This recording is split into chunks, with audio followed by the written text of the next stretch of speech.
देखून या तुझ्या रूपाचा आकार, देखून या तुझ्या रूपाचा आकार, उभा कटीकर ठेवून या तेने माझ्या चित्ता झाले समाधान, वाटते चरणन सोडावी। मुखी गातो गीत वाजवितो टाळी, मुखी गातो गीत वाजवितो टाळी, नाचतो राऊळी प्रेम सुखे तेने माझ्या चित्ता झाले समाधान, वाटते चरणन सोडावी। तुका म्हणे केले तुझ्या नामा पुढे, तुका म्हणे केले तुझ्या नामा पुढे, तुच्छ हे बापुडे सकाळही तेने माझ्या चित्ता झाले समाधान, वाटते चरणन सोडावी।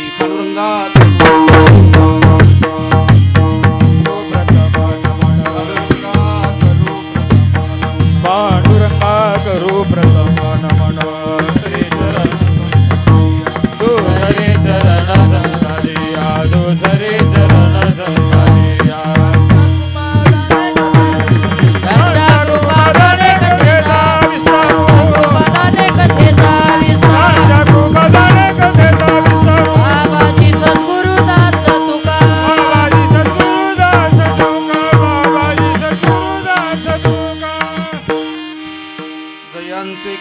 स्मरण होय सकळ विद्यांचे अधिकरण, तेची वंदू श्री चरण श्री गुरूंचे ते नमस्कारुनी। आता काय माझी वाणी मानेल संतासी, रंजवू चित्तासे आपुलिया।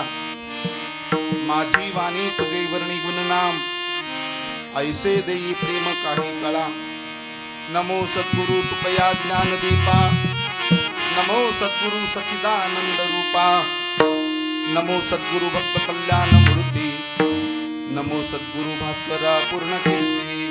आता माझे दंडवत तुमच्या चरणाचे, तुमच्या संत चरणाचे, तुमच्या संत चरणाचे।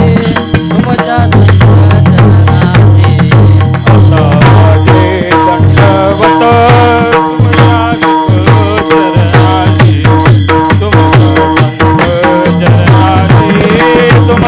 संत चरणाचे। आता माझे दंडवत तुमच्या संत चरणाचे, तुमच्या संत चरणाचे, तुमच्या संत चरणाचे। माझे दंडवत तुमच्या संत चरणाचे, तुमच्या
देखुनिया तुझ्या रूपाचा आकार, उभा कटिकर ठेवूनिया तेने माझ्या चित्ता झाली समाधान, वाटते चरणन सोडावी। प्रस्तुत प्राप्त प्रसंगी मौजे पुण्य पावन भूमी लातूर शहरामधील या पवित्र भागामध्ये आज हा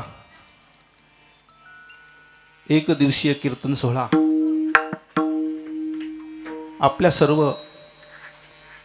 वारकरी वैष्णवांच्या उपस्थितीमध्ये साजरा होतो. कार्यक्रमाचे संयोजक आयोजक ज्यांनी माझ्यावरती बंधुवत प्रेम केला असे आमचे आदरणीय किशोर महाराज शिवनीकर, दत्ता महाराज गंगापूरकर आणि तथा त्यांची सहकारी, जमलेल्या सर्व वारकरी वैष्णवांच्या उपस्थितीमध्ये ही सेवा भगवंताच्या चरणी समर्पित करण्याच्या उद्देशाने वारकरी संप्रदायामध्ये पंचमी वेदी निर्माते सकल कंठभूषण वैराग्यमूर्ती जगद्गुरु तुकोबर यांच्या गाथ्यातील 4 चरणाचा अभंग प्राप्त प्रसंगी सेवेसाठी घेतला. गेली 21-22 दिवस आपण अतिशय हृदयामध्ये भगवंताच्या भेटीची अर्थता ठेवून, हृदयामध्ये भगवंताच्या भेटीची आस ठेवून, दर्शनाची आस ठेवून, कुठल्याच व्यवस्थेचा विचार न करता प्रापंचिक जगतातला व्याप बाजूला सारून हृदयात एकच ओढ ठेवून आपण आळंदी पंढरीची वारी खूप मोठ्या श्रद्धेने आणि निष्ठेने केली. आणि त्या दिंडीतील सर्व वारकरी वैष्णवांच्या उपस्थितीमध्ये ही सेवा प्रभूच्या चरणी समर्पित करण्याच्या उद्देशाने जगद्गुरु तुकोबर यांच्या गाथ्यातील 4 चरणाचा अभंग सेवेसाठी घेतला. मनुष्य जीवनाला आल्यानंतर मनुष्याला आपल्या जीवनाचं साध्य कळावं सर. अलीकडे बुद्ध्यांक वाढला पण शुद्धांक कमी झाला आणि बुद्धीच्या बळावरती मनुष्याने जगाला आपलंसं केलं. एका क्षणात जगात काय चाललंय एका क्षणात कळतंय. हे विज्ञानाचा आविष्कार आहे, विज्ञानाची प्रगती आहे. परंतु जन्माला आल्यानंतर जीवनाचं साध्य काय आहे हेच कळत नाही. विज्ञानाच्या प्रगतीमध्ये सगळं कळतंय माणसाला, पण आपण जन्माला कशासाठी आलो हे कळत नाही. नेमकं जन्माला ज्याच्यासाठी आलो तो उद्देश आणि ते कार्य राहून जाते. म्हणून तर माऊलीला म्हणावं लागलं, पाहे पा शरीराची या गावा जया लागी आले पांडवा, तो कार्यार्थ आगवा सांडोनिया. शरीररूपी गावाला आल्यानंतर जे कार्य सिद्धीला जायला पाहिजे होतं ते साध्य राहून गेलं आणि जीवनाचा प्रवास नको त्या कामात संपून गेला. म्हणून तर कबीरदास महाराजांना म्हणावं लागलं, आये ते कुछ लाभ को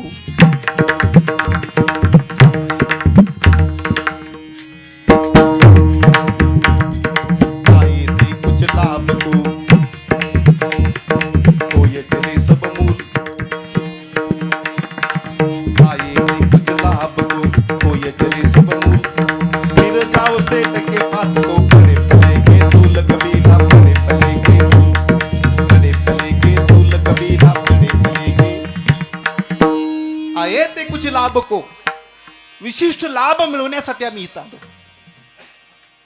परंतु मनुष्य जन्माला आल्यानंतर मनुष्य लाभाचा विचार करत नाही. व्यापार करत असताना व्यापाराने व्यापार लाभाचा करावा का तोट्याचा करावा? बोला ना काहीतरी. लाभाचा करावा. म्हणून तर व्यापारी लाभ कसा होईल हा विचार करतात. 100ची वस्तू 50ला आलेली असते, ग्राहक 90ला मागतात. ते म्हणतात आमच्या पदरात 99 रुपयाला सुद्धा पडलेली नसते. खरं तर ते 50 रुपयालाच पडलेली असते. पण व्यापारी म्हणतात आमच्या पदरात 99 रुपयाला पडली नाही, 1 रुपयात आम्ही धंदा करतो. कशासाठी म्हणतात? लाभ होण्यासाठी. महाराज म्हणत राहतात विनोदानी कधी कधी, व्यापार का बच्चा कभी नहीं बोलेगा सच्चा, अगर बोलेगा सच्चा तो व्यापार में कच्चा. व्यापारी करताना व्यापार लाभाचा करतो. एक ग्रस्त जीवन जगणारे एका ग्रस्त दाम्पत्याच्या पोटी 3 पुत्र जन्माला आले होते. हळूहळू मुलं मोठे झाली आणि त्या पित्याने विचार केला, आपण यांना 1-1 लाख रुपये भांडवल देऊन तिघांना 3 ठिकाणी धंद्याला लावून टाकू, म्हणजे आपण निश्चिंत होऊ प्रापंचिक जगतातून. म्हणून त्या पित्याने सगळ्याला 1-1 लाख रुपये दिले आणि सांगितलं, पुढल्या वर्षी येताना दिवाळीला हिशोब घेऊन परत घराकडे या. तिघाला 1-1 लाख रुपये दिले. तिघेजण 1-1 लाख रुपये भांडवल घेऊन अन्य ठिकाणी गेले आणि 1 वर्षानंतर ते परत आले. विचारलं पित्याने मोठ्या मुलाला, तुला 1 लाख रुपये भांडवल देतो, त्याचा हिशोब दाखव. मोठ्या मुलाने सांगितलं, बाबा तुम्ही मला 1 लाख रुपये दिलता, हे काही 2 लाख रुपये घ्या. एकाचे किती झाले? 2 झाले. व्यापार लाभाचा का तोट्याचा? लाभाचा. दुसऱ्या मुलाला विचारलं, तुझा व्यापार कसा झाला सांग, हिशोब दे. त्याने सांगितलं, बाबा जाताना मला तुम्ही 1 लाख रुपये दिलता, हे काही तुम्ही दिलेले 1 लाख रुपये, नफा बी नाही आणि तोटा बी नाही. पण तिसऱ्याला विचारलं तेव्हा त्याने सांगितलं, बाबा तुम्ही मला जाताना 1 लाख रुपये दिलता, पण माझा हिशोब घेताना तुम्हाला मला येताना तिकिटाला दुसऱ्याकडून पैसे घेऊन यावं लागलं. व्यापार कसा झाला? तोट्याचा झाला. व्यापार लाभाचा हवा का तोट्याचा हवा? लाभाचा हवा. पण जीवनामध्ये आल्यानंतर व्यापार लाभाचा होत नाही. मुदला मध्ये पडे तोटे,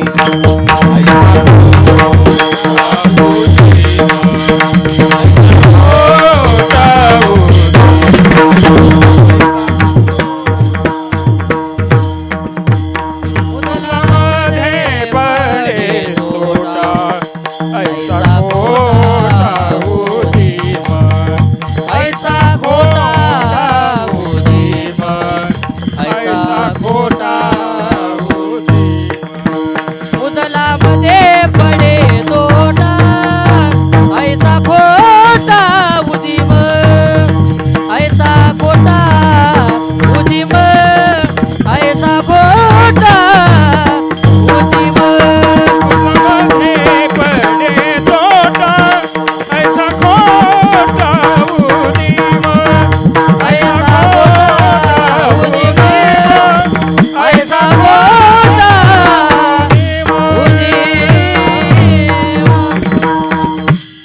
मुदलामध्ये पडे तोटा. नफा तर राहिला, पण कमीत कमी मुद्दल तरी जतन व्हावं, पण त्याच्यामध्ये तोटा होतो. म्हणून हा व्यापार तोट्याचा आहे. जन्माला आल्यानंतर मनुष्याने नेहमी लाभाचा विचार करावा, फायद्याचा विचार करावा. परंतु सामान्य जीवाला आपल्या जीवनाचा लाभ कशात आहे कळत नाही, म्हणून त्यांचं जीवन पशुतुल्य वृत्तीनं संपून जातं. महाराज म्हणायचे, जगात 4 वर्ग आहेत. पहिला पामराचा वर्ग आहे, ज्यांच्या समोर साध्य बी नाही आणि साधन बी नाही, त्याला काय म्हणावं? त्याला पामर म्हणावं. जगात दुसरा वर्ग आहे विषय लोकांचा, ज्याने आपल्या जीवनासमोर साध्य निवडलंय, पण निवडलेलं साध्य चुकीचं आहे. त्याच्यामुळं त्याच्या प्राप्तीसाठी केलेली साधना सुद्धा त्यांची चुकीची आहे. आणि मग असा विषय पिपासू जीव आपलं जीवन विषयाच्या प्रांगणामध्ये खर्ची घालतो. विषयाचा अंतिम परिणाम दुःख रूप आहे. म्हणून तर तुळशीदास बाबा रामचरित मानसमध्ये म्हणतात, यही तन कर फल विषयन भाई, स्वर्ग ही स्वल्प अंत दुःखदायी.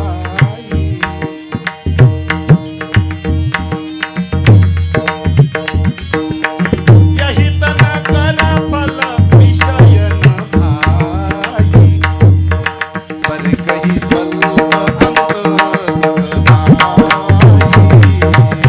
नरतनु पाइये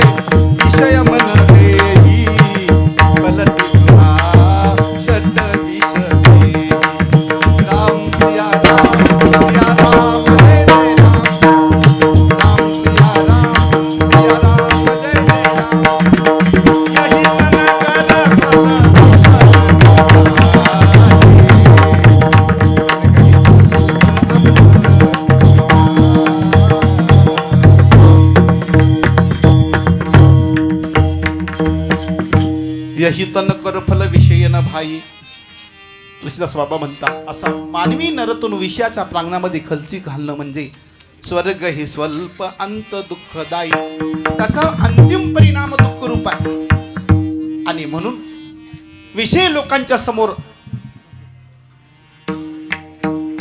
काय साध्य आहे? दोन गोष्टीमध्ये आपल्या आयुष्याचा वेच केलाय.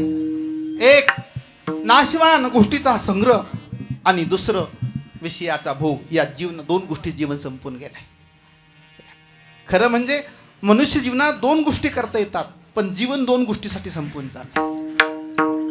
काय करता येते मनुष्य जीवनात? दोन गोष्टी करता येतात. ऐका, कोणत्या कोणत्या? भगवान की प्राप्ति मनुष्य जन्म ही कर सकते हो, सिद्धांत की बात है. देवाची प्राप्ती फक्त आणि फक्त मनुष्य जन्मातच करता येते. म्हणून साधू संतांनी सद्ग्रंथांनी शास्त्रांनी याचा महिमा गायला. मनुष्य देहाचा महिमा मनुष्य देहाच्या आकृतीतून गायला नाही. मनुष्य देहाचा महिमा मनुष्य देहाच्या आकृतीतून गायला असता तर राजा जनकाच्या दरबारात अष्टवक्र मुनीचा सन्मान झाला नसता. याचा अर्थ आहे मनुष्य जीवनाचा महिमा मनुष्य देहाच्या आकृतीतून नाही. मनुष्य जन्माला आल्यानंतर काय करता येतं? भगवंताची प्राप्ती करता येते. नाही तरीही न पशुहुनी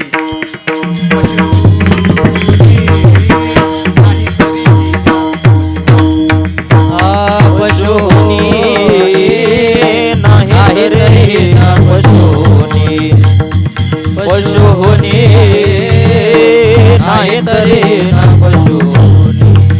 मनुष्यपण तरी साधी नारायण, मनुष्यपण तरी साधी नारायण, मनुष्यपण तरी साधी नारायण.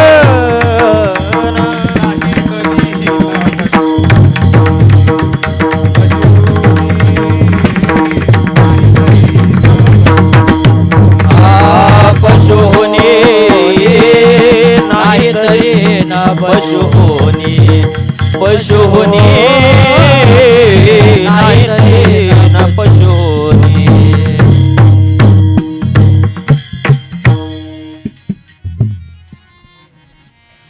बऱ्याच वेळेला आमच्या नशिबाला सर एक मृदंगवादक नीट मिळत नाही. होय, आज इथं काहीच कमी नाही. मला वाटतं आज हाजरी कीर्तन ठेवलं असतं तर बरं झालं असतं. शंकर महाराज बघा की सगळी महाराज मंडळी टाळगीन उभी आहे. ऐका, मी म्हणलं होतं पहिली चाल मी म्हणतो तुम्ही फेटा बांधा, पण काय करावं, मोठ्याची आज्ञा पाळावी लागते. विठ्ठल विठ्ठल विठ्ठला विठ्ठला विठ्ठला विठ्ठला विठ्ठला विठ्ठला विठ्ठला विठ्ठला विठ्ठला विठ्ठला विठ्ठला विठ्ठला. हे वारके संप्रदायाचं वैभव आहे महाराज. किती कष्ट केले असतील ह्या लोकांनी. वैकुंठवासी निकम बाबाची मला याद येते. खूप तत्वज्ञानातलं उंचीचं जीवन होतं सर, पण देवाने थोडस स्वर दिला नाही. कुठे गेले स्वरमूर्ती? बाहेर गेले. काय करावं, माणसं आमच्याकडे लई गुणाचे आहेत. पण निकम बाबा एका खोलीमध्ये 80व्या वर्षी रियाज करायचे पेटी घेऊन. कोणीतरी त्यांना विचारलं जवळच्या साधकाने, बाबा वय वर्ष आता 80 वर्ष चालू आहे आणि ह्या वेळा तुम्ही काय करायला? पेटी घेऊन रियाज करायला. आता काय करायचे तुम्हाला? रियाज करून आयुष्य निघून गेलं. तेव्हा निकम बाबांनी दिलेलं उत्तर आहे का? निकम बाबा म्हणतात, अरे जन्मभर अभ्यास केला पण देवाने कंठ दिला नाही, स्वर दिला नाही, म्हणून मला भजन जमलं नाही. मग आता कशासाठी पेटी रियाज करायला? त्यावेळेला बाबांनी उत्तर दिलं, ही मी पुढच्या जन्माची तयारी करतोय.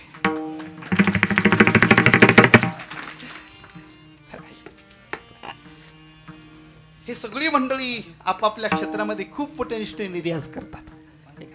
जन्म जातात महाराज, जमत नाही. हे जमायला सुद्धा त्याला देवाची खास कृपा लागते. फक्त त्या कृपेला आता पात्र असावं आणि पवित्रता सांभाळावी. विठ्ठल विठ्ठला विठ्ठला विठ्ठला विठ्ठला विठ्ठला विठ्ठला विठ्ठला विठ्ठला. मनुष्यपण ईश्वरी साधी नारायण नाही तरी हीन पशुहुनी. तुकोबऱ्या म्हणतात ते जीवन पशुहीन आहे. ज्याने आपल्या जीवनाचं साध्य भगवत प्राप्तीच ठरवलं नाही ना, त्या जीवनाचा धिक्कार आहे. ते जीवन निंदनीय आहे. संत दृष्टीने ते जीवन पशुतुल्य आहे. श्रद्धेय स्वामी रामसुखदासजी महाराज तर म्हणायचे, माणसाची तुलना पशुशी करणं म्हणजे पशूंचा अपमान आहे. का बरं? पशु आपल्या कर्मातला भोग संपून मनुष्यवनीकडे वाटचाल करते आणि माणूस मात्र मनुष्य जन्म मिळून असलेलं जीवन मातीत घालून पशुवनीकडे वाटचाल करते. सांगा कोणाचं जीवन श्रेष्ठ आहे? म्हणून जन्माला आल्यानंतर मनुष्याला आपल्या जीवनाचं साध्य कळावं. महाराज, विषयी लोकांचं जीवन विषयाच्या प्रांगणामध्ये खर्चून जातं. 2 गोष्टीसाठी जीवन मिळालं. 1 भगवंताची प्राप्ती आणि 2 दुसऱ्यांची सेवा. फक्त मनुष्य जन्मात करू शकतो. हृदयात सेवाभाव असावा, हे का नाही? पण अलीकडे सेवाभाव संपून गेला. सगळा मेवाचाच विचार चाललाय. कधी कधी महाराज असं वाटतंय मला की तुम्ही हक्काने सांगावा मला, महाराज सेवा करून जा म्हणून. त्यावेळेला आपलं खरं प्रेम आहे. नाहीतर ते लौकिक व्यवहारासारखे व्यवहार म्हणूनच बघावं लागेल ना. हा व्यवहाराचा विषय नाही, हा प्रेमाचा विषय आहे. विठ्ठल विठ्ठल.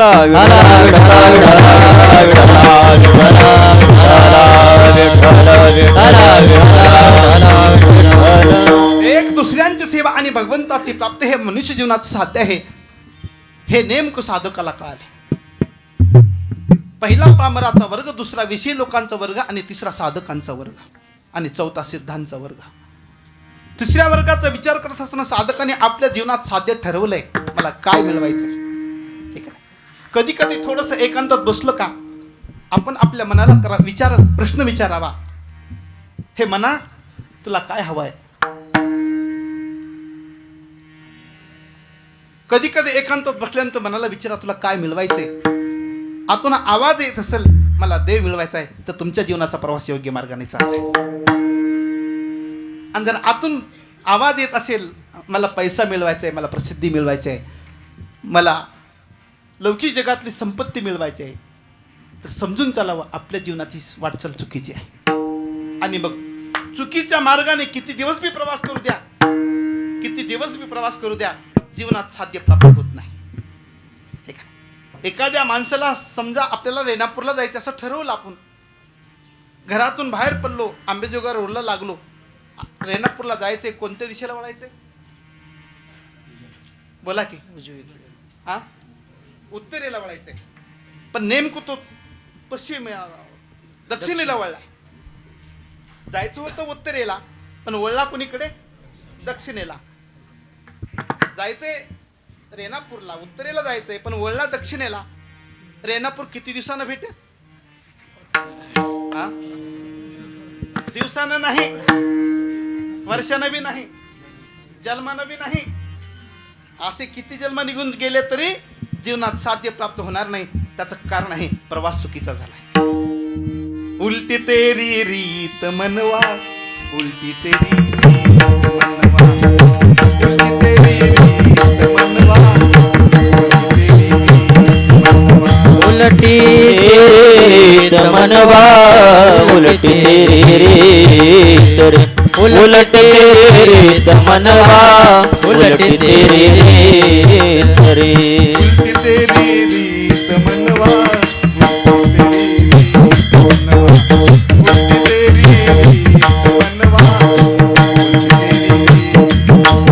उलटी तेरी रीत मनवा, उलटी तेरी रीत मनवा, उलटी तेरी रीत मनवा, उलटी तेरी रीत मनवा. ईश्वर सब संसार है, ईश्वर सब संसार है, ईश्वर सब संसार है, ईश्वर सब संसार है. क्यों करता है प्रीत, क्यों करता है भेद, क्यों करता है प्रीत, क्यों करता है भेद. उलटी तेरी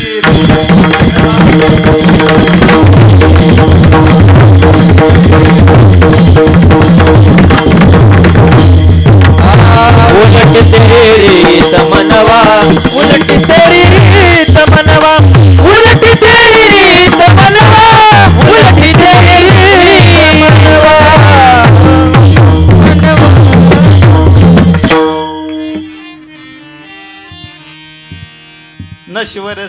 संसार है क्यों करता है प्रीत.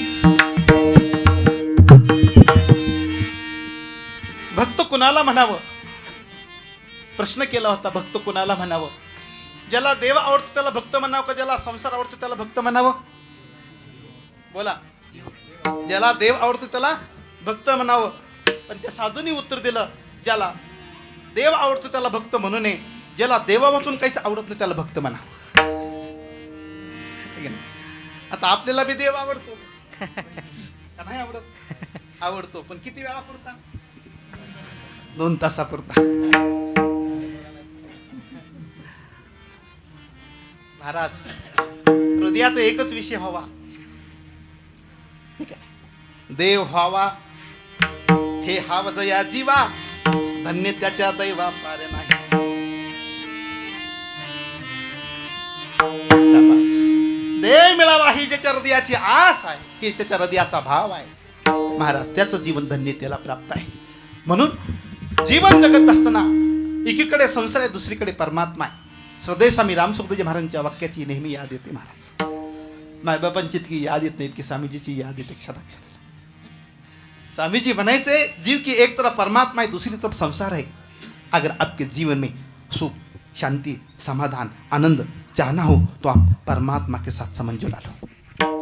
अगर आपके जीवन में दुख, आफत, संकट चाहते हो तो आप शरीर संसार के साथ संबंध जुड़ा लो. चुनाव आपके हाथ में है. निर्णय तुमच्या हातातला आहे. संबंध कोणाशी जोडायचा? ज्या भाग्यवंताने आपला संबंध देवाशी जोडला त्यांचं जीवन धन्य त्याला प्राप्त झालं. ज्यांचं जीवन देवापासून विमुख झालं त्यांच्या जीवनाची माती झाली. विठ्ठल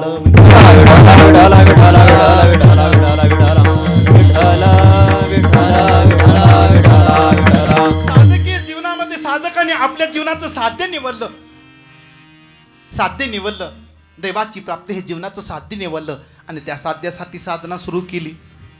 भगवंताच्या प्राप्तीसाठी शास्त्रात अनेक साधना सांगितल्या, अनेक साधना सांगितल्या. अन्य मार्गाने भगवंताची प्राप्ती करता येते. तसं जगद्गुरु तुकोबराने आपल्या जीवनामध्ये साध्य निवडलं देवाची प्राप्ती आणि त्याच्यासाठी साधना सुरू केली. कोणती सुरू केली?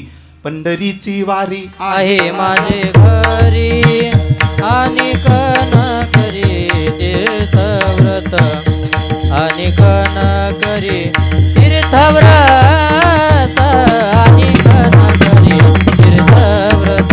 ओ पंढरीची वारी आहे माझे घरी, आणि कन करे तीर्थव्रत, आणि कन करे तीर्थव्रत, आणि कन करे तीर्थव्रत. पंढरीची वारी आहे माझ्या घरी, आणि कन करी तीर्थव्रत, आणि कन करी तीर्थव्रत. पंढरीची वारी आहे माझ्या घरी, आणि कन करी तीर्थव्रत, आणि कन करी तीर्थव्रत. तुकोबराने आपल्या जीवनामध्ये साध्य निवडलं आणि त्याच्यासाठी साधना सुरू केली. कोणती साधना? पंढरीची वारी आहे माझ्या घरी, अनेक न करी तीर्थव्रत. अन्य तीर्थव्रत मी करणार नाही. आमच्या वडील परंपरेची ही मिराशी आहे. कोणती मिराशी? पंढरीची वारी. किती निष्ठा असते महाराज, किती निष्ठा असते वारीबद्दल. तितकी निष्ठा सांगायला माझी जीवनाची निष्ठा नाही.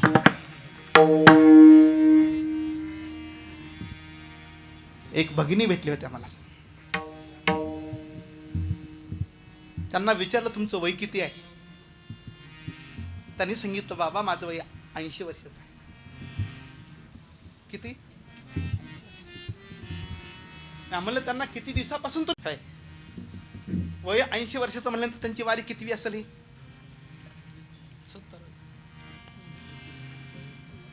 40, 50, 60, 65, 70, 75, 78, 79. त्यांनी उत्तर दिलं बाबा ही माझी वारी 81वी आहे.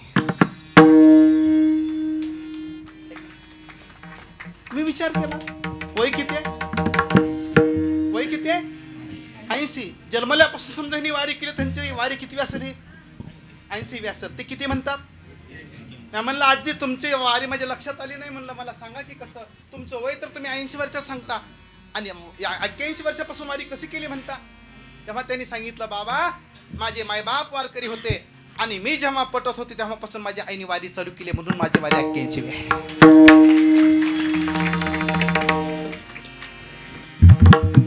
म्हणून माझी वारी 81 आहे. महाराज हा निष्ठेचा विषय आहे. पारमार्थिक जगतामध्ये 3 गोष्टी अतिशय महत्वाच्या असतात बघा. ऐका, परमार्थात पहिला अंतःकरणाचा ओलावा लागतोय. किती बी दर्जेदार असू द्या, किती बी भूमी सुपीक असू द्या, बी दर्जेदार असू द्या, पण त्या भूमीत जर ओलावा नसेल तर दर्जेदार बियाणं उगवत नाही. सुपीक भूमीतून दर्जेदार बियाणाचा अंकुर निघण्यासाठी काय लागते? ओल लागते. तसं हृदयरूपी भूमीमध्ये अंतःकरणाचा ओलावा नसेल तर संतांच्या बीजाचा अंकुर प्रगटच होत नाही. तो अंकुर प्रगट होण्यासाठी ओलावा लागतो. परमार्थात पहिली गोष्ट ओलावा महत्वाचा आहे. परमार्थात दुसरी गोष्ट भावनेची तीव्रता महत्वाची आहे. तळमळ. परमार्थिक साधना करत असताना साधकाच्या हृदयात एक व्याकुलता लागते, तळमळ लागते. किती तळमळ असावी लागते? छिन छिन व्याकुल होत हिया, व्याकुल होतया छिन छिन व्याकुल होतया,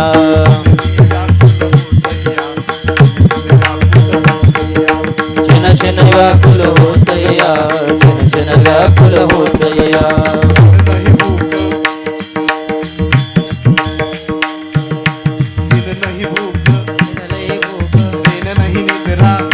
निद्रा जिन नहीं भूख जिन नहीं निद्रा, छिन व्याकुल होत हिया, सावन मोरी तुमची लागी हिया, छिन व्याकुल होत हिया, सावन मोरी तुमची लागी हिया, जिन व्याकुल होत गया, जिन व्याकुल होत गया.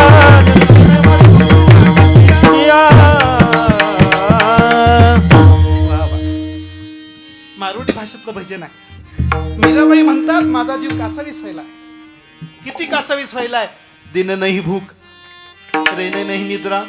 ऐका ना, साधकाच्या जीवनामध्ये अशी अवस्था लागते.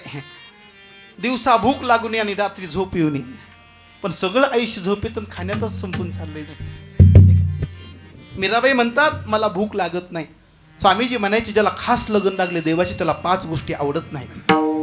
नारायण हरी लगन में ये 5 न सुहात, विषय भोग निद्रा हासी जगत प्रीती बहुबात. या 5 गोष्टी आवडून लागतात. समजून चालावं आपल्या परमार्थाची वाटचाल योग्य चालली आहे. आणि 5 पैकी कुठल्याही एखाद्या गोष्टीत आपलं मन अडकून जाते ना, समजून चालावं आणखीन आपली परमार्थात वाटचाल सुरू झाली नाही. हृदयाला लागलेली ही व्याकुलता आहे म्हणून तळमळ आहे. परमात्मा सब जगह है, सब काल में है, सबके हृदय में है, फिर भी प्राप्ति में विलंब क्यों लग रहा है? स्वामी जी ने उत्तर दिलं उतनी व्याकुलता नहीं है. मन लागी चटपटी कब निरकू घनश्याम,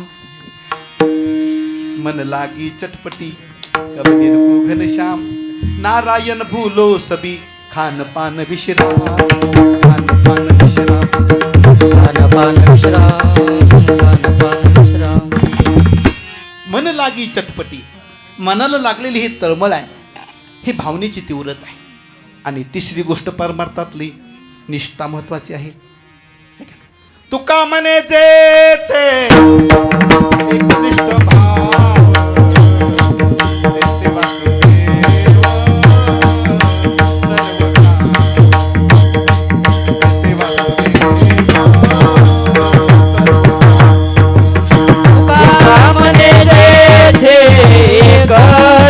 भाव, तेथे वासुदेव सर्व काळ, तेथे वासुदेव सर्व काळ.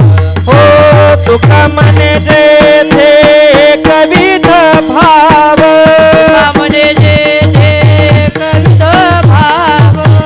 तुका मन जेथे कविध भाव कामने जे कविद भाव तुका मन जेथे कविध तेथे वासुदेव सर्व काळ तेथे वासुदेव सर्व काळ तुका म्हणे जेथे कविद भाव तेथे वासुदेव सर्वकाळ तेथे वासुदेव सर्वकाळ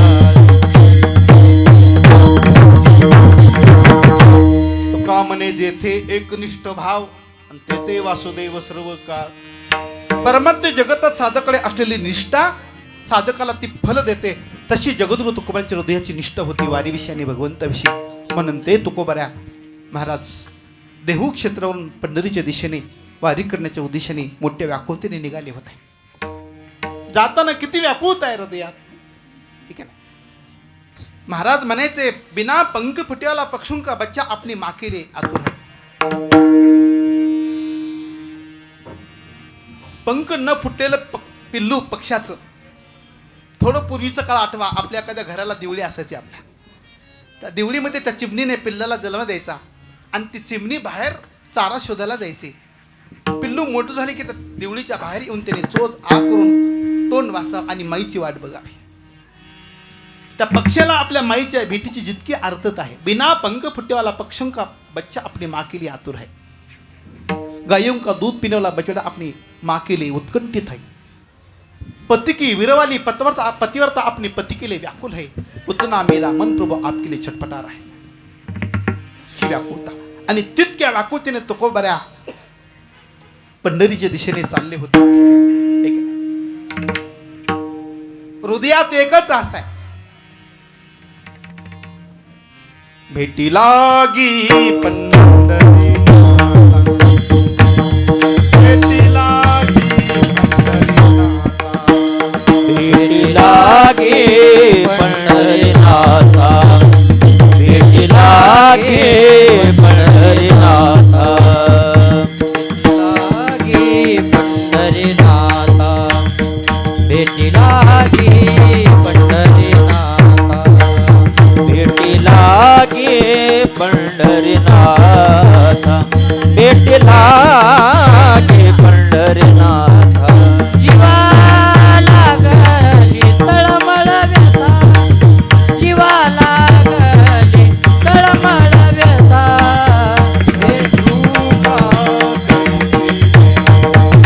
कधी रूपा करीसी जीवा लागली तळमळ व्यथा जीवा लागली तळमळ व्यथा कधी कृपा करीसी नेने कधी कृपा करीसी नेने भेट लागी पंढरीनाथा जीवा लागली तळमळ व्यथा जीवा लागली तळमळ व्यथा जीवा लागली तळमळ व्यथा भेटी लागी पंढरीनाथा जीवा लागली तळमळ व्यथा जीवा लागली तळमळ व्यथा जीवा लागली तळमळ व्यथा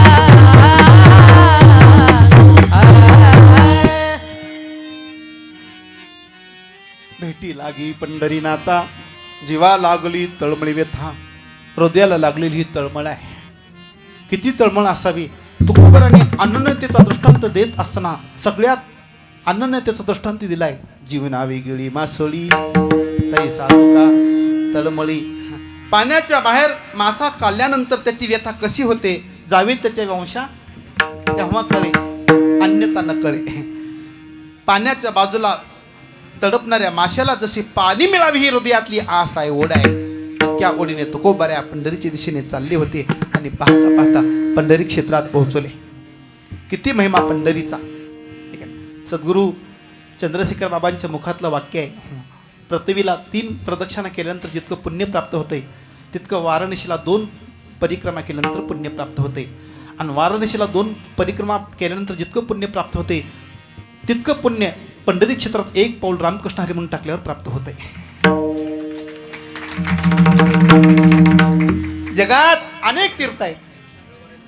हो, काशी यात्रा 5, द्वारकेच्या 2, पंढरीशी जाणे 1 वेळ.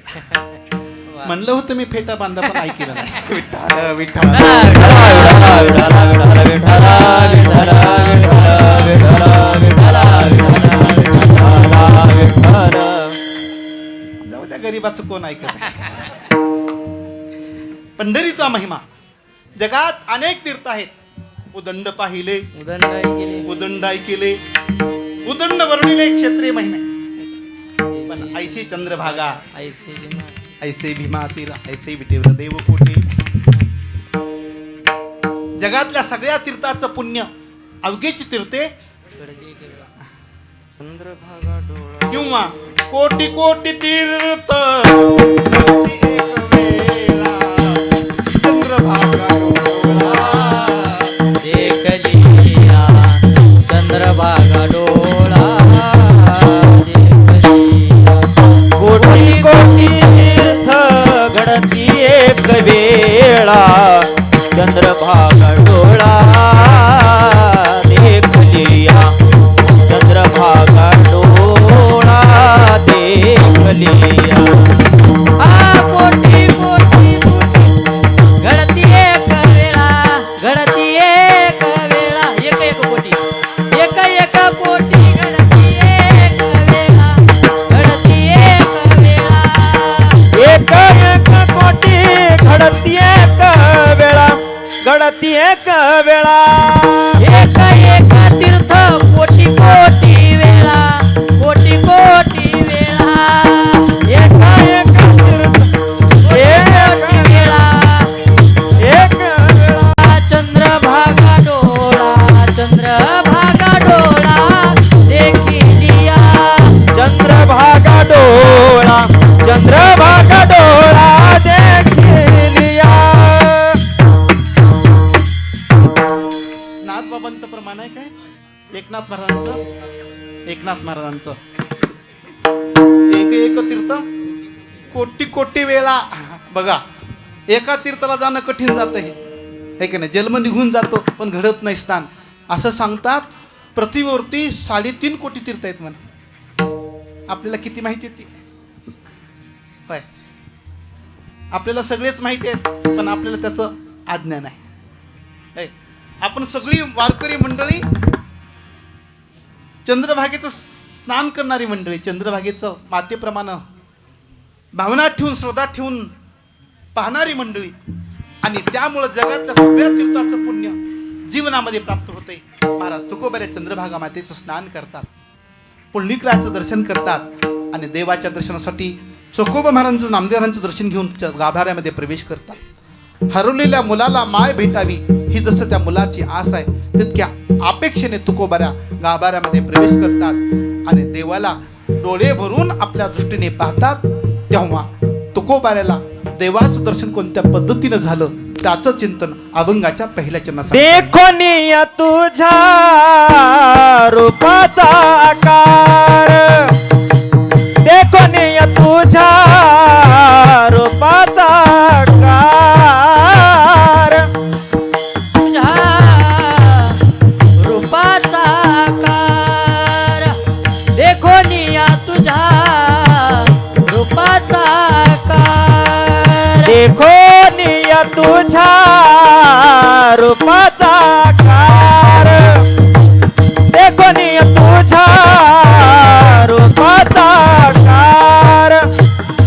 देखोनिया तुझ्या रूपाचा आकार, देखोनिया तुझ्या रूपाचा आकार.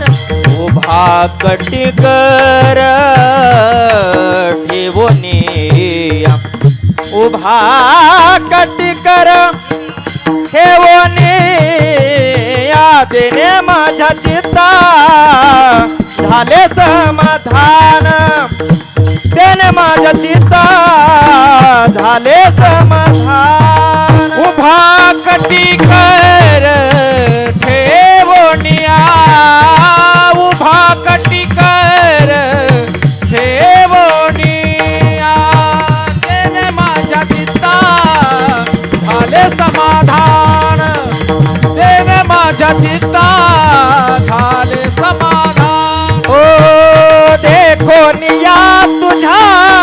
रूपाचा आकार उभा काठी कर ठेवोनिया उभा काठी कर ठेवोनिया देखोनिया तुझा रूपाचा आकार उभा काठी कर ठेवोनिया उभा काठी कर ठेवोनिया. तुकोबाराने आपल्या दृष्टीने डोळ्याने देवाचं रूप बघितलंय. दृष्टीला देवाचं दर्शन होण्यासाठी महाराज दृष्टीत तितकं सामर्थ्य लागते. एका मोठ्या वक्त्याच्या मुखातलं ऐकलेलं वाक्य सांगतो तुम्हाला. त्यांनी सांगितलं, डोळ्याला देवाच्या दर्शनाची योग्यता प्राप्त झाल्यानंतर त्या डोळ्याला दिवसा सुद्धा आकाशामध्ये तारे दिसतात. जेव्हा दिवसा आकाशात तारे दिसायला लागले की समजून चलावं आपल्या डोळ्याला देवाच्या दर्शनाची योग्यता प्राप्त झाली. कारण देवाचं दर्शन घ्यायला सुद्धा देवाचं तेज इतकं,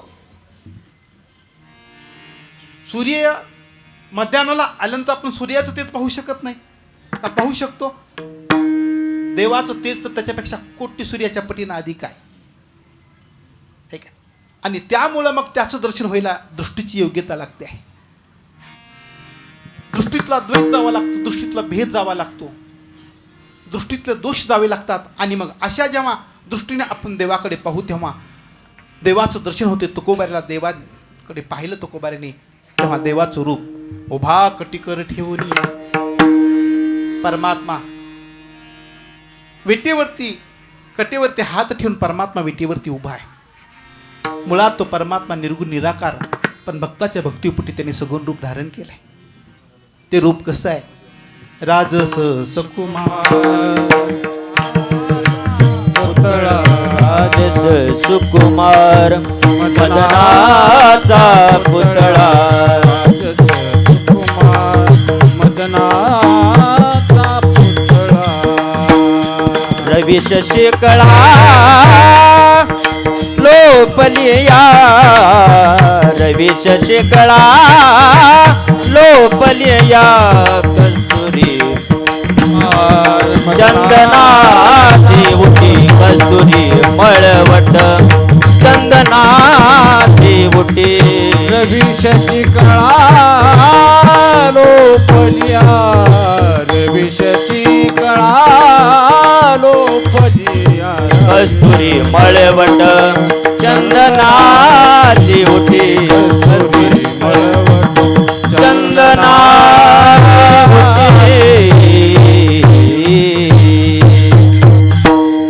राजसु सुकुमार मदनाचा पुतळा रवी शशिकळा. अरे ज्याच्या सौंदर्यापुढे सूर्याचा आणि चंद्राचं तेज सुद्धा कसं आहे? लोप पावतंय. इतका परमात्मा सुंदर आहे. किती सुंदर आहे. एकाने महाराजांनी सांगितलं होतं ते नल दमयंतीमध्ये, दमयंती खूप स्वरूपवान होती म्हणा. इतकी स्वरूपवान होती की स्वर्गातले देवच सुद्धा तिच्या सौंदर्याला मोहित झाल्या होत्या. इतकं तिचं सौंदर्य. कशामुळे? भगवंताने जेव्हा दमयंतीला निर्माण करत असताना चंद्रावरली मुठभर माती तिच्या स्वरूपात मिसळली होती म्हणा. म्हणून तिचं सौंदर्य इतकं रूपवान होतं. चंद्रावरली मुठभर माती तिच्या स्वरूपात मिसळली तर इतकी दमयंती सुंदर होती. परमात्मा तुझ निडळी कोटी चंद्र प्रकाशे चंद्र प्रकाशे कमाल नयना हासे वदन हासे ओ तुझी निढळी कोटी चंद्र प्रकाशे कमल नयना हासे वदन हासे ओ तुझी निढळी कोटी चंद्र प्रकाशे कमल नयन हासे वदन हासे कमल नयन हासे वदन हासे अरे तुझे निडळ कोटी चंद्र प्रकाशे कमल नयन वदन हासे ओ कमल नयन हासे वदन हासे. कोट्यावधी चंद्राचा आणि सूर्याचा तेज माझ्या प्रभूच्या रूपात सामावलेला आहे. परमात्मा इतका सुंदर आहे. हैसो सुंदर है सदा नैसो सुंदर नाही नैसो प्रगट देखिए हैसो देखे नहीं कबीरा हैसे देख नहीं हैसो कसं सुंदर आहे सदा, ज्याचं रूप सुंदर आहे असं परमात्म्याचं रूप डोळे भरून तुकोबऱ्याने पाहिलं. उभा कटिकर ठेवून या, त्याचा परिणाम काय झाला महाराज? तो परिणाम अभंगाच्या दुसऱ्या चरणाचा. तेने माझ्या चित्ता होय समाधान, तेने माझ्या चित्ता होय समाधान, तेने माझ्या चित्ता झाले समाधान, तेने माझ्या चित्ता झाले समाधान, तेने माझ्या चित्ता झाले समाधान, तेने माझ्या चित्ता झाले समाधान, हो तेने माझ्या चित्ता झाले समाधान, तेने माझ्या चित्ता झाले समाधान, वाटते चरण न सोडावे, वाटते चरण न सोडावे, तेने माझ्या चित्ता झालं समाधान, तेने माझ्या चित्ता झालं समाधान, वाटते चरण न सोडावे, वाटते चरण न सोडावे, तेने माझ्या चित्ता झालं समाधान, तेने माझ्या चित्ता झालं समाधान, हो तेने माझ्या चित्ता झाले समाधान, वाटते चरण, वाटते चरण सोडणे माझ्या चित्ता झाले समाधान, ओ वाटते चरण, वाटते चरण न सोडावे. देवाच्या दर्शनाने चित्तावरती झालेला परिणाम का आहे? तुकोबऱ्या दुसऱ्या चरणात सांगतात, तेने माझ्या चित्ता झाले समाधान. काही पाठामध्ये होय समाधान असा पाठभेद आहे बरं का. अंतिम निर्णय जेचकडे लावून देऊ. जे असल ते ठीक आहे. मी झाले का घेतलो? आपण दर्शन करून आला म्हणून झाले समाधान.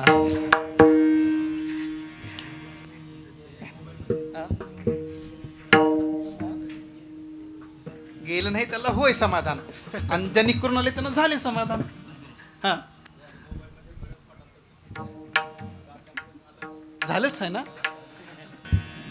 जीवन जगत असताना एक दोन वर्ग आहेत. मनुष्य जीवनामध्ये जीवन समृद्धीचं असावं का समाधानाचं असावं? हा बहुतांश लोकांचं उत्तर काय आहे? हे का तुम्ही वारी करून आला म्हणून तुम्हाला समाधानाचं वाटतंय, पण बहुतांशी जीवाला वाटते आपल्या जीवनात समृद्धी असावी. हे का लौकिक जगामध्ये किती बी समृद्धी प्राप्त होऊ द्या, किती बी समृद्धी प्राप्त होऊ द्या, त्या जीवनाला समाधान नाही. तुमच्या जीवनात तुम्हाला समाधान हवा असेल तर जीवाला अध्यात्माचीच कास धरावी लागेल. सदा नाम घोष करू हरि कथा, तेने सदा चित्ता समाधान, समाधान, सदा नाम घोष करू हरि कथा, तेने सदा चित्ता समाधान, तेने सदा चित्ता.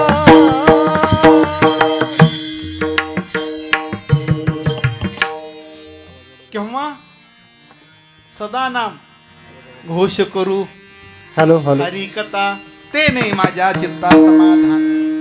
जीवनात समाधान हवं असेल तर जीवाला अध्यात्माचीच कास धरावी लागेल तर समाधान मिळू शकेल. लौकिक जगात किती बी समृद्धी प्राप्त होऊ द्या. महाराज तर म्हणायचे त्रिभुवनाचं सुख तुमच्या पायी लोळण घेऊ द्या, तुमचं मन जर प्रभू चिंतनात नसेल तर सगळं ते शून्य आहे. तैसे सकळ ते वैभव अथवा कुळजाती गौरव, जैसे शरीर ते सावयव परी जीवची नाही. एखादं शरीर गोरगुमट आहे, किलोनी अंगावर सोन्याचे दागिने आहेत, किमतीचे कपडे परिधान केलेत, सगळं आहे, पण प्राण नाही. त्याचा काय उपयोग? रामचरित मानस मध्ये गोड दोहा लिहिलाय. जाती पाती कुल धर्म बडाई,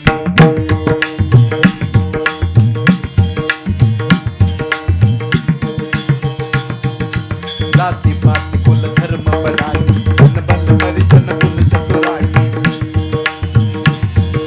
जाती पाती कुल धर्म बडाई, जन बल परिजन हरि भक्ति कैसा जल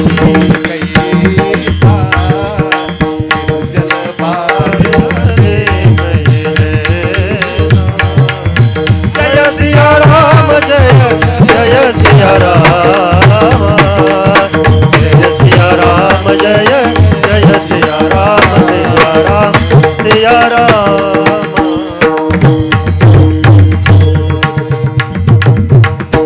लय गोड दोहा आहे. शबरी मातेच्या प्रसंगामध्ये भगवंतांनी सांगितले शबरीला, ठीक आहे, जाती पाती कुलीन जाती जन्माय, कुलवान आहे, चांगल्या जाती श्रेष्ठ जाती जन्माय. प्रारब्ध आणि धनाची अनुकूलता आहे, श्रीमंताच्या यादीत नंबर 1चा क्रमांक आहे. चतुर किती आहे? कोल्ह्यापेक्षा चतुर आहे. खरं म्हणजे चतुरपणाची व्याख्या दुसरी आहे. आता दोहा वाचेवरती पण माझा अधिकार आहे म्हणून सांगत नाही मी, ते त्यांच्या वाणीतून जमते सांगायला. तुलसी सोही नर चतुर है, राम भजन में लवलीन, इतकं सांगतो विठ्ठल.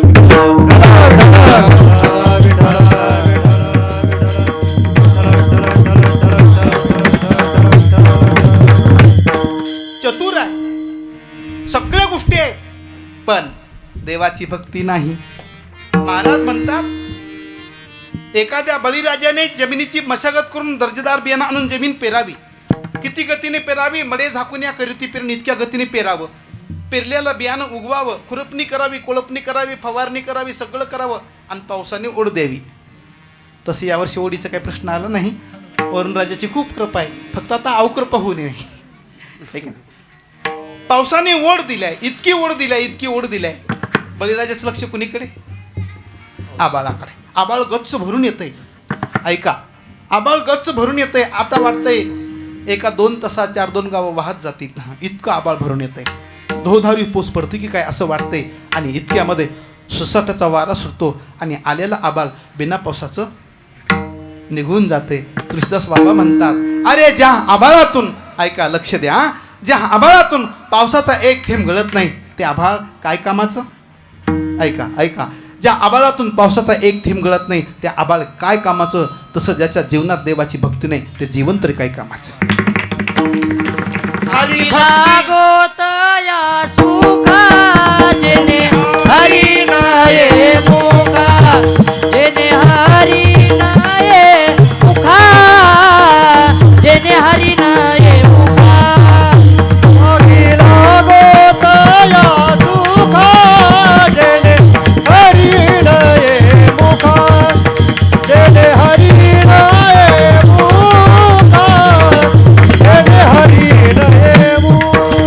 आगी लागोतया सुखा, जेने हरी नाये मुखा.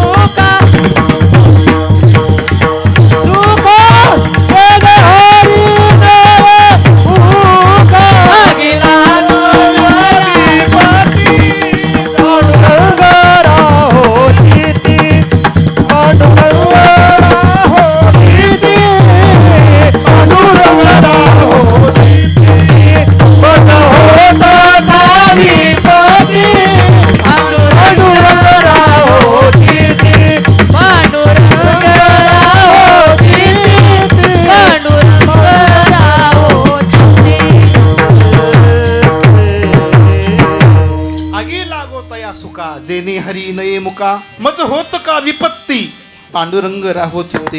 विपत्ती आली तरी चालेल पण माझ्या चित्तात पांडुरंगाचा सतत स्मरण असा. म्हणून जगत की विपत्ती विपत्ती नाही, जगत की संपत्ती संपत्ती नाही.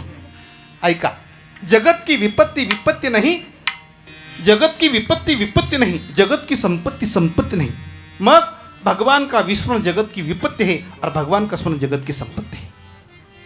महाराज म्हणतात विपत्ती आली तरी चालेल, पण माझ्या जीवनात मला भगवंताचं स्मरण व्हावं म्हणजे खऱ्या अर्थानं समाधान लाभेल. लौकिक जगात काही बी मिळू द्या, समृद्धी होईल, पण जीवन समाधानाला प्राप्त होणार नाही.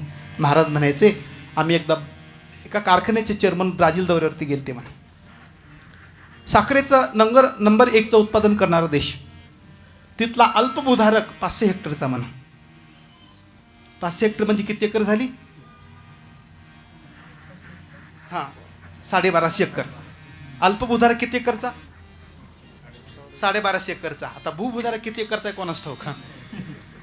त्या कारखान्याच्या चेअरमनने सांगितलं की तिथं 8 महिने पाऊस पडतो आणि जगात सगळ्यात मोठं साखरेचं उत्पादन त्या देशात होतं.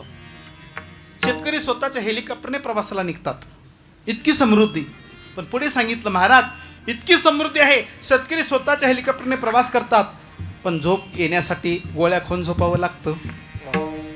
एकीकडे समृद्धी आहे पण समाधान नाही. ते समाधान मिळण्यासाठी जीवाला देवाच्या चरणाचा आश्रय घ्यावा लागतो. समाधान चित्ताचे चरणा आलिंगन, पायावरी मन स्थिरावले. म्हणून लौकिक जगामध्ये कितीही समृद्धी प्राप्त होऊ द्या, जीवनात समाधान नाही. त्या जीवनाला समाधान प्राप्त होण्यासाठी आश्रय जीवाला देवाचाच घ्यावा लागतो. तेने माझ्या चित्ता झाले समाधान, वाटते चरण न सोडावे. आता त्या चरणापासून दूर जावंसं वाटत नाही. हे का? मुको पाहे प्राणा परी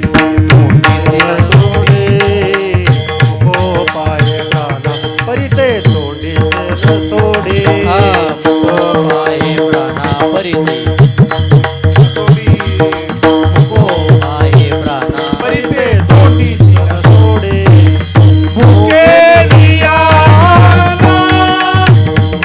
रात पडे सबे आळना. पाहे प्राणा परितो तोंडी सोडे. स्वाना काठ पडे सबे आंडा. मुको पाहे प्राणा परिते तोंडी चण सोडी. भुकेलेल्या श्वानाला रोटी खायला मिळावी,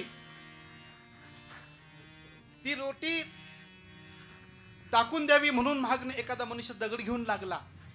मुको पाहे प्राणा परिते तोंडीची न सोडी. त्या कुत्र्याला जसं त्याला सोडावं वाटत नाही, तसं तुकोबाऱ्या सांगतात मला सुद्धा देवाच्या चरणाला सोडावं वाटत नाही. ठीक आहे, जसं एखाद्या मुंग्याला गुळ खायला मिळावा. गुळाने कधी निरोप दिलाय का, मुंगळी दादा तुम्ही माझ्याकडे या म्हणून? महाराज कधी कधी कौतुक वाटते देवाच्या लीलेचं. ठीक आहे, एखाद्या डब्यामध्ये एखादं सामान असते, भगिनी दुसऱ्याच डब्यामध्ये हुडकीते. असं होतंय का? असं होतंय महाराज, हे की नाही? पण त्या मुंगीला बरोबर कळते गुळ त्याच डब्यात आहे आणि तिकडेच धाव घेते. मुंगीची या गावा घाली धाव घाली पाहून ये गुळ धाव घाली. घाल पाहुनिया गुळ धाव घाली. धाव घाली पाहुनिया गुळ धाव घाली. मुंगीची घरा कोण धाडी मुळ. मुंगीची घरा कोण घाली मुळ. मुंगीची घरा कोण धाडी मूळ. घरा कोण घाली मूळ. पाहून ये गुळ धाव घाली. धाव घाली पाहून ये गुळ धाव घाली. धाव घाली पाहून या गुळ धाव घाली. धाव घाली पाहून या गुळ धाव घाली. पाहून या गुळ धाव घाली. मुंगी तिकडे जाते, गुळाला चिटकते. गुळ खाणाऱ्या मुंगीला मुंगळा त्या गुळापासून दूर करायचा प्रयत्न करावा. काय होईल? प्रसंगाला अर्धी तुटून निघेल, पण त्या गुळापासून दूर होऊ शकत नाही. तुकोबऱ्याचे हृदय तसा झाले, देवाच्या चरणापासून दूर होत नाही. वाटते चरण सोडावी. कसं झाले? लोभिकीचे तो धन बैठा. लोभी माणसाला जसं पैशाचं प्रेम आहे, कामिनी के चित्त काम, माते के चित्त पूत बैठा, तुका के मन राम. लोभी माणसांच्या चित्ताचा विषय जसा पैसा आहे, तसं तुकोबऱ्यांच्या चित्ताचा विषय देव झाल्यामुळे त्यांच्या चरणापासून दूर जावं असं होत नाही. आणि मग त्याचा आविष्कार कसा प्रगट झाला, तो आविष्कार तिसऱ्या चरणामध्ये सांगतात. मुखी गातो गीत वाजवितो टाळी, मुखी गातो गीत वाजवितो टाळी, गातो गीत वाजवितो टाळी, मुखी गातो गीत वाजवितो टाळी, मुखी गातो गीत वाजवितो टाळी, मुखी गातो गीत वाजवितो टाळी, मुखी गातो गीत वाजवितो टाळी, मुखी गातो गीत वाजवितो टाळी, नाचतो रामुळी प्रेम सुखे, नाचतो रामुळी प्रेम सुखे, तेने माझ्या सीता झाले समाधान, तेने माझ्या सीता झाले समाधान, तेने माझ्या सीता झाले समाधान, तेने माझ्या चित्ता झाले समाधान. मुखी गातो गीत वाजवितो टाळी, नाचतो रामुळी प्रेम सुखे, नाचतो रामुळी प्रेम सुखे, मुखी गातो गीत वाजवितो टाळी, नाचतो रामुळी प्रेम सुखे, नाचतो रामुळी प्रेम सुखे. रखुमाई जय जय विठोबार कुमार, विठोबार कुमार, विठोबार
देखोनिया तुझ्या रूपाचा आकार,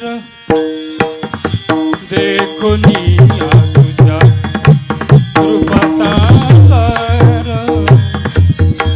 देखोनिया तुझ्या रूपाचा आकार, देखोनिया तुझ्या रूपाचा आकार, देखोनिया तुझ्या रूपाचा आकार, देखोनिया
देखुनिया तुझ्या रूपाचा देखुनिया तुझ्या देखुनिया तुझ्या रूपाचा आकार देखुनिया तुझ्या रूपाचा आकार उभा कटी कर ठेवणी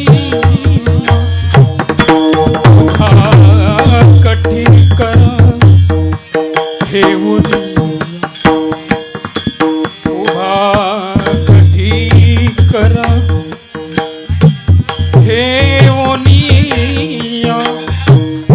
उभा कटी कर ठेवणी उभा कटी कर ठेवणी तेने माझा झाले उभा कटी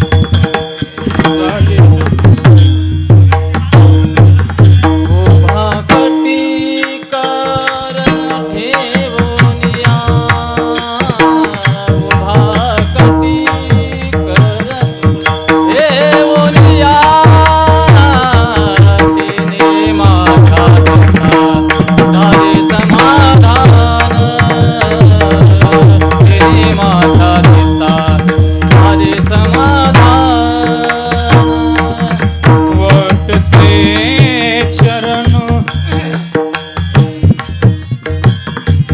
वाटते वाटते चरण वाटते वाटते चरण वाटते चरण न सोडावे वाटते चरण वाटते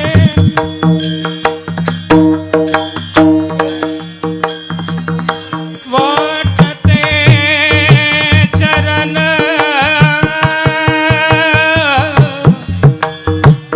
वाटते चरण न सोडावे वाटते चरण न सोडावे तेने माझा होय समाधान तेने माझ्या झाले समाधान वाटते चरण न सोडावे वाटते चरण न सोडावे तेने माझ्या चित्तात होय समाधान तेने माझ्या झाले समाधान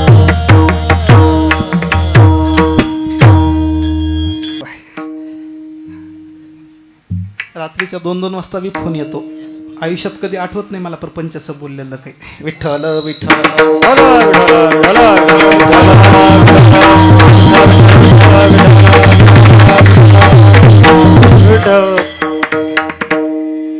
देवाच्या दर्शनाने चित्तात झालेलं समाधान, अष्टसात्विक भावाचा आविष्कार. मुखी गातो गीत, वाजवितो टाळी, नाचतो राऊळी, प्रेम सुखे. हे काय, मुखाने भगवंताचं गीत गावं, वाजवितो टाळी. टाळी वाजवण्याचे फायदे महाराज म्हणायचे, टाळी वाजवली की झोप जाते, टाळी वाजवली की रोग जातात, आणि टाळी वाजवली की पाप जातं. तिन्ही बी फायदे होतात. म्हणून प्रेमाने टाळी वाजवतो, नाचतो राऊळी, प्रेम सुखे. राऊळात प्रेम सुखाने नसतो. महाराज वारीच्या वाटेवरती किती मोठा आनंद वारकरी घेतात, हे की नाही. बघणाऱ्याला त्याचं हवावं वाटतं. महाराज त्या सुखाचं वर्णन जगात कसं करता येईल, म्हणून ते महाराज म्हणायचे, जगात भारीन पंढरीची वारी.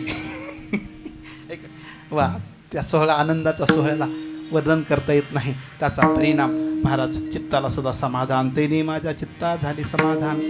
व्यवस्था आहे का नाही माहिती नाही, आहे का नाही? काही नाही, व्यवस्था नाही. घरात एसी, गाडीत एसी, ऑफिसमध्ये एसी, पण तिथं माणसं पालात झोपतात आणि तरीसुद्धा सांगतात महाराज आम्हाला जे समाधान पालात लाभलं ते एसी मध्ये लाभत नाही. लोकांचा अनुभव सांगतो तुम्हाला. परवा एका मला साहेबाचा फोन आला. त्यांनी सांगितलं महाराज सगळ्या गोष्टीची अनुकूलता आहे पण समाधान नाही चित्तात. ना म्हणलं तुम्हाला समाधान मिळवायचं आहे का? तुमच्याकडे अनुकूलता आहे पण तुम्हाला समाधान नाही ना, मग तुम्ही एक काम करा, तुम्ही पंढरीच्या वारीला चालत जा, महिनाभर तुम्हाला समाधान मिळाल्याशिवाय राहत नाही. हे समाधान वारकरी वैष्णवांना जीवनात प्राप्त झालं. तुकोबारे सांगतात नाचतो रावळी प्रेम सुखे, रावळामध्ये आनंदाने नाचतो. अष्टसात्विक भाव जेव्हा हृदयामध्ये प्रगट होतात तेव्हा तो भगवत भक्त कधी कधी हसत राहतात, कधी कधी स्तब्ध असतात, कधी कधी अंगावरती रोमांच येतात, कधी कधी डोळ्यातून अश्रू गळतात, रडत राहतात. हा अष्टसात्विक भावाचा प्रकार. भगवंताला पाहिलं डोळ्यातून अश्रू येतात, तो भगवत भक्त प्रेमाने नाचतो आणि भगवंताचं गुणानुवाद प्रेमाने करतो. भगवंताच्या नामाची इतकी गोडी त्याला लागलेली असते की जगातलं सगळं सुख त्याच्या चरणी लोळून घेतलं तरी ते सुख कसं वाटतंय आम्हाला. महाराज त्याचं चिंतन अभंगाच्या शेवटच्या तू का म्हणे केले तुझ्या नामा पुढे, तू का म्हणे केले तुझ्या नामा पुढे, तुका म्हणे केले तुझ्या नामा पुढे, तुका म्हणे केले तुझ्या नामा पुढे, तुका म्हणे केले तुझ्या नामा पुढे, तुका म्हणे केले तुझ्या नामा पुढे, तुका म्हणे केले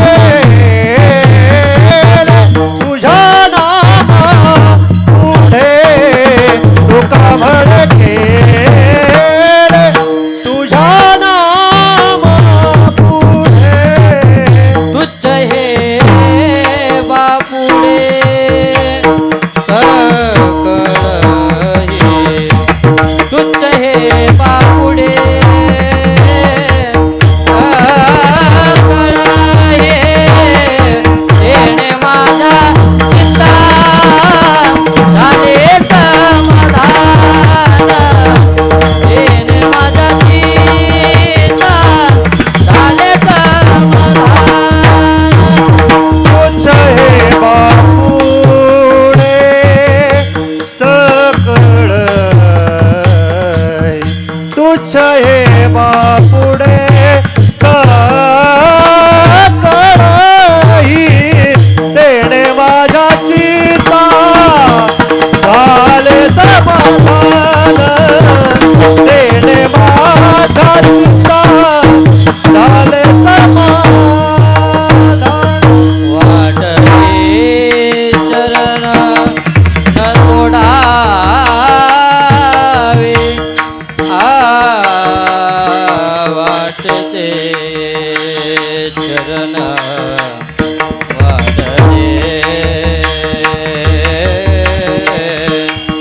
वाटते चरण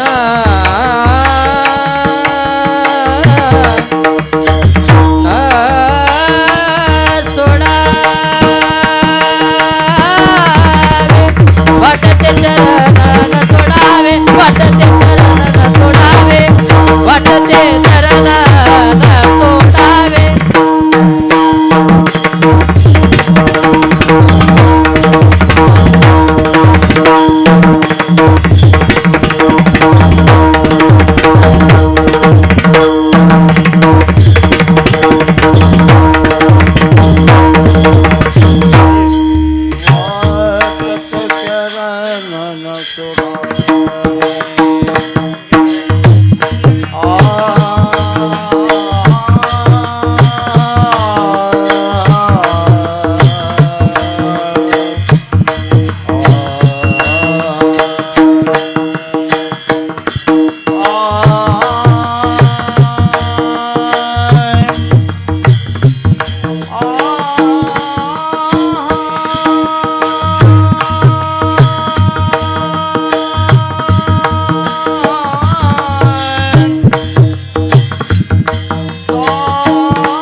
वाटते चरण न सोडावे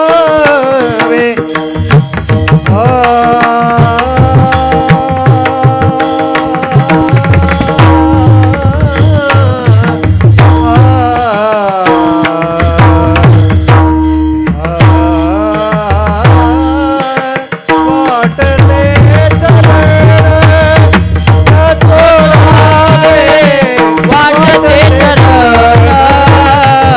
न सोडावे. हे माझा सीता अरे समाधान. हे माझा सीता अरे समाधान. हे ज्ञानेश्वर माऊली ज्ञानराज महाराज ज्ञानेश्वर माऊली जय ज्ञानेश्वर माऊली.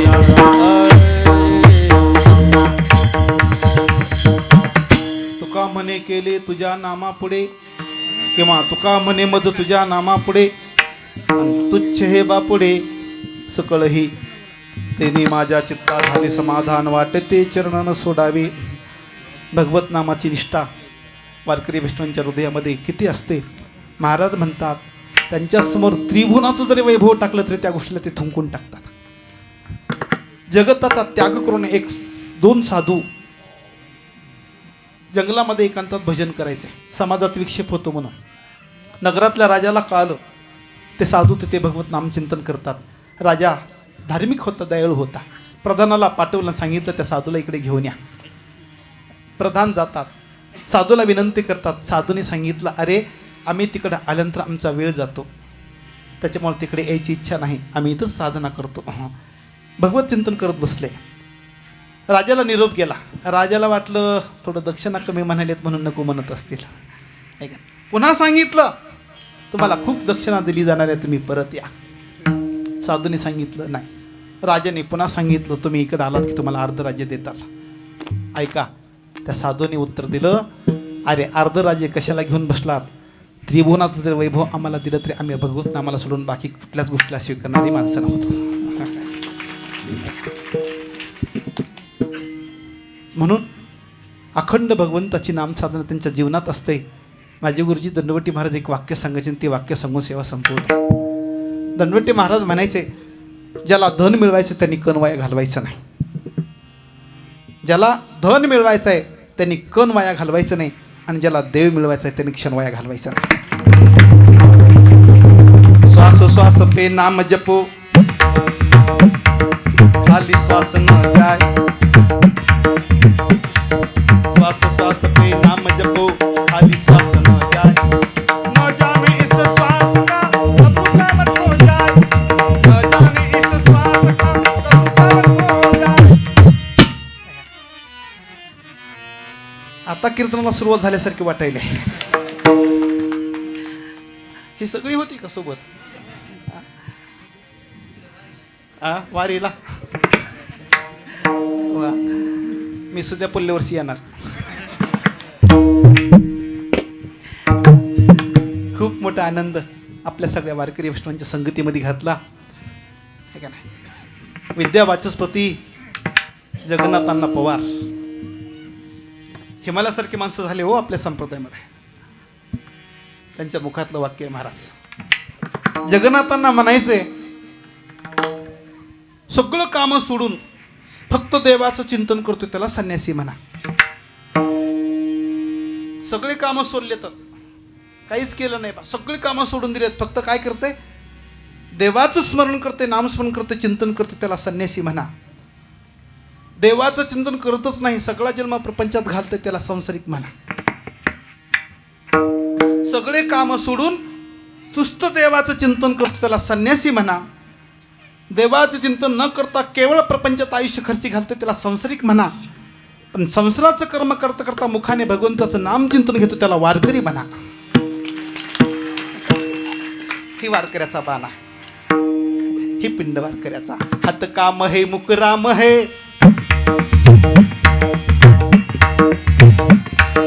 हात काम है मुकराम है, हृदय साची प्रीत दरिया दर्याग्रस्त साधकी याही उत्तम रीत, दर्याग्रस्त साधकी याही उत्तम रीत.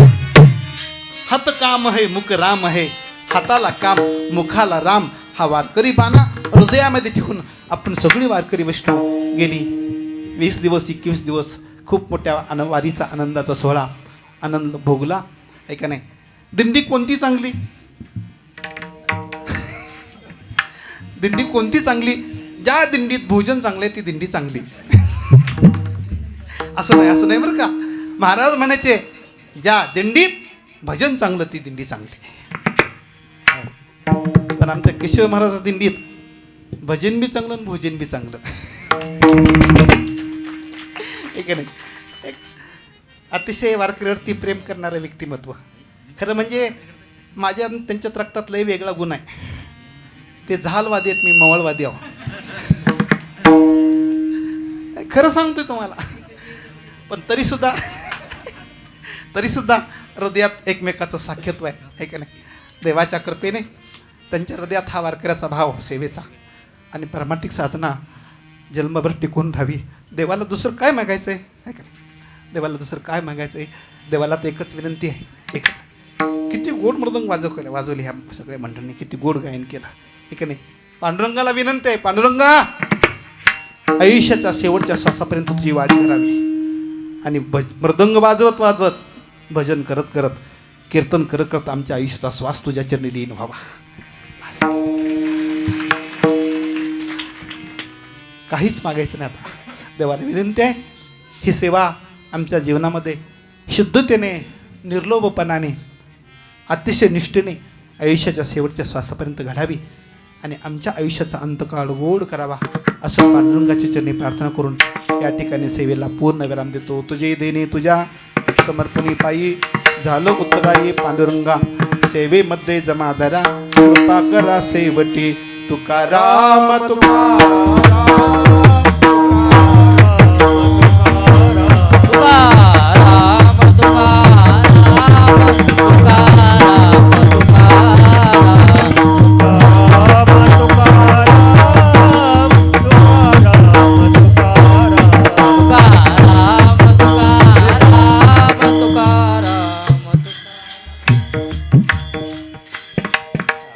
काय करावं, अंतकरणातले भाव आवरत नाहीत. हे का नाही. बघा आपला तुकोबऱ्याचा अधिकार किती मोठा. तुकोबऱ्या कोण होते तुकोबऱ्या? महाराज म्हणायचे सगळं जग पांडुरंगाची पूजा करते. जग कुणाची पूजा करते?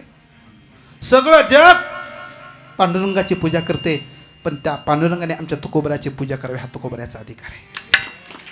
जया पुजले आदरे पांडुरंगे, विमानस्थ केले प्रयाण प्रसंगे, तनु मानवी दिव्य रूपीच केली, दागिता ती दिव्य लोकाशी नेली. हा तुकोबऱ्याचा अधिकार. म्हणून बोलता बोलता चैतन्य महाराज एकदा असं म्हणले आहे का नाही,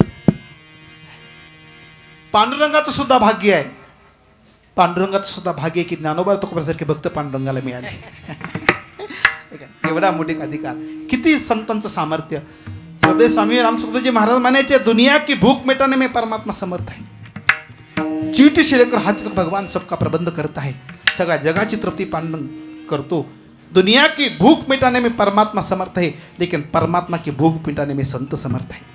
हा संतांचा अधिकार. आणि त्या तुकोबऱ्याचं महाराज खूप मोठ्या प्रेमाने भजन करा. मला वाटते आज आपण लातूरमध्ये नाहोत, आज वारीच्या तळावरती कुठेतरी कीर्तन चालल्यासारखं वाटायले मला. ऐक मोठ्या प्रेमाने तुकाराम तुकाराम तुकाराम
आपणी पायी झालो उतराई पांडुरंगा सेवेमध्ये जमा धरा कृपा करा सेवटी बोला सेवटी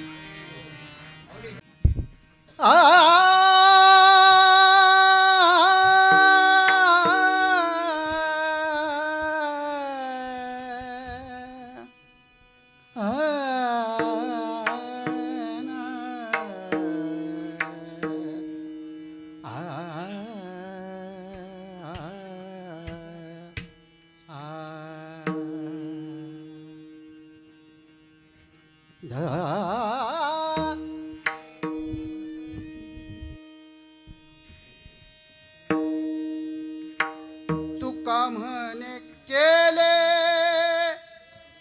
तुझ्या नामा पुढे तुका म्हणे केले तुझ्या नामा पुढे तुका म्हणे केले तुझ्या नाम पुढे तुका म्हणे केले तुझ्या नाम पुढे तुका म्हणे केले तुझ्या नामा पुढे तुका म्हणे केले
वाटते चरण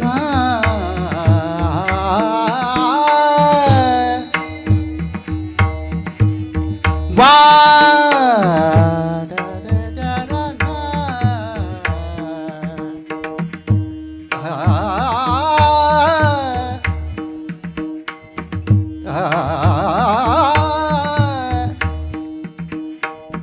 वाटते चरण सोडावे वाटते चरण न सोडावे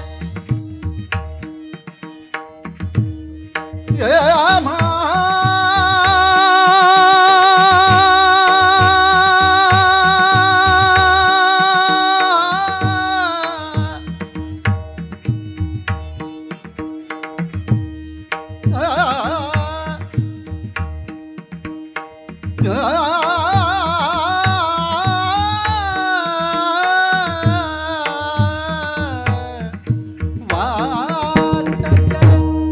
चरण न सोडा न सोडावे वाटते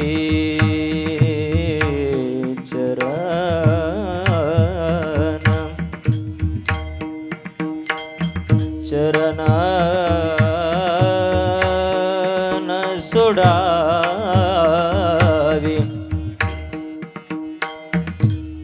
न सोडावे ना सोडावे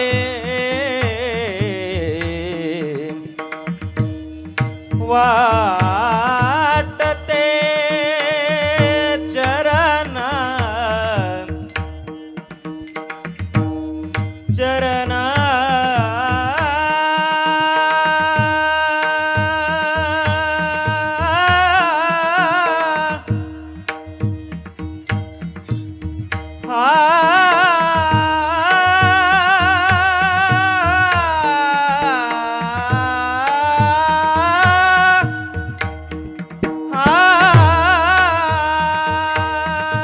चरण न सोडावे वाटते चरण वाटते चरण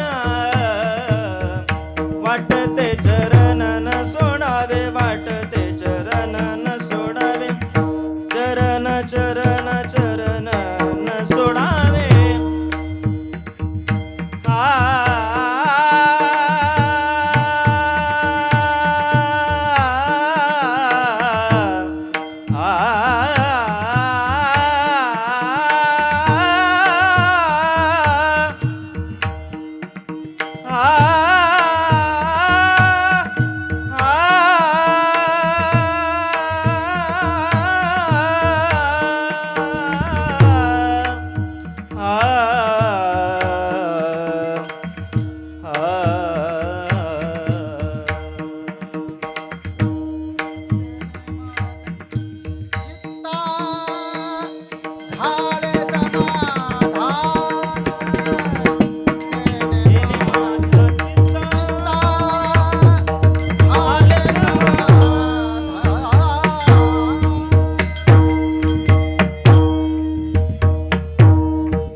नाही वारं लागल्याशिवाय पान हलत नाही तसं माणसात प्रेम असल्याशिवाय माणूस माणसाच्या जवळ जात नाही.